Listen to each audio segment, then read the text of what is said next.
আসসালামু আলাইকুম ওয়া রাহমাতুল্লাহি ওয়া বারাকাতুহু। ইন্নাল হামদুলিল্লাহ ওয়াসসালাতু ওয়াসসালামু আলা মান লা নাবিয়্যা বা'দা।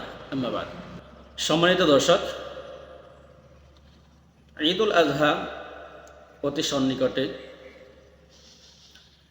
মহান আল্লাহ তাআলা আমাদেরকে সালাত আদায়ের সাথে সাথে আল্লাহ তাআলার সন্তুষ্টির জন্য, আল্লাহ তাআলার নৈকট্য অর্জনের জন্য কুরবানির বিধান আমাদের জন্য নির্ধারিত করে দিয়েছে। আল্লাহ তাআলা যেই কুরবানির বিধান আমাদের জন্য নির্ধারণ করেছেন, সেই কুরবানির ফজিলত কি? আজকের আলোচনা কুরবানির ফজিলত নিয়ে।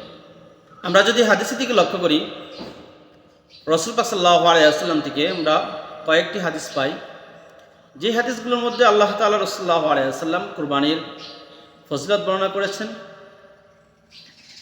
আজকে আমরা সেই হাদিস নিয়ে আলোচনা করব। এক নম্বর হাদিস হযরত যায়েদ ইবনে আরকাম রাদিয়াল্লাহু তাআলা আনহু থেকে বর্ণিত। قال أصحاب رسول الله صلى الله عليه وسلم يا رسول الله ما هذه الأضاحي। হযরত যায়েদ ইবনে আরকাম রাদিয়াল্লাহু তাআলা আনহু বর্ণনা করেন, আল্লাহর রাসূল সাল্লাল্লাহু আলাইহি ওয়াসাল্লামের সাহাবায়ে-গণ রাসূল সাল্লাল্লাহু আলাইহি ওয়াসাল্লামকে জিজ্ঞাসা করলেন, ইয়া রাসূলুল্লাহ, আমরা যে কুরবানিগুলো করে থাকি, এই কুরবানি কি, মূলত এর উদ্দেশ্য কি? আল্লাহ তাআলা রাসূল সাল্লাল্লাহু আলাইহি ওয়াসাল্লাম বলেন, হিয়া সুন্নাতু আবিকুম ইব্রাহিম।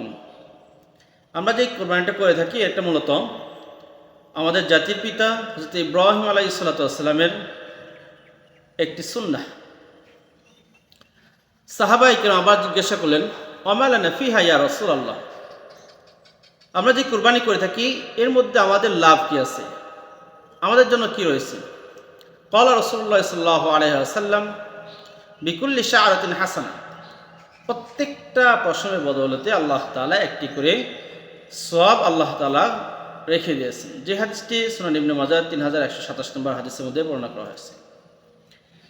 আমাদের আয়েশা রাদিয়াল্লাহু তাআলা আনহা থেকে আরেকটি হাদিস বর্ণিত হয়েছে, সুনান ইবনে মাজাহ 3126 নম্বর হাদিস।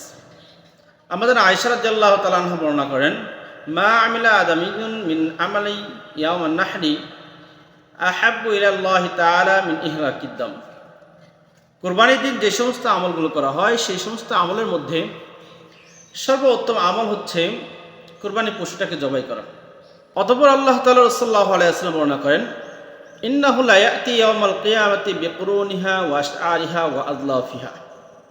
তার কারণ আল্লাহ তাআলার সন্তুষ্টির জন্য যেই পশুটাকে জবাই করা হয়, কিয়ামতের ময়দানে এই পশুটা তার খুর, শিং